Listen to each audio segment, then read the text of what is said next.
जहाँ चाहे हमने टीवी शो किया हो कुछ भी छोटे इस पे, लेकिन हमने खुद स्ट्रगल किए। हमें किसी ने हमारा अप्रोच नहीं था बाहर मुंबई में किसी के साथ, या हम किसी ने हमें रिकमेंड नहीं किया कि चलिए इनको जो काम दीजिए या जो भी इवेंट्स हमें मिलते हैं।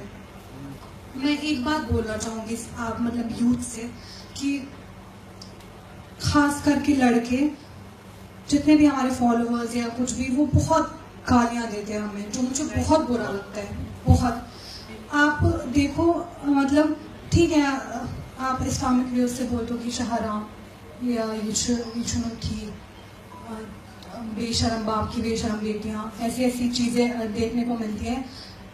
नो डाउट हमें कोई फ़र्क नहीं पड़ता इन सब चीज़ों से, क्योंकि हमारे पापा का सपोर्ट है पीछे, हमें कोई फ़र्क नहीं पड़ता जब हमारी फैमिली हमारे साथ है। लेकिन बहुत बुरा लगता है कि एक तो आप खुद कुछ नहीं कर रहे हो और जो कोई और कुछ कर रहा है उसको आप अपोज कर रहे हो कि क्यों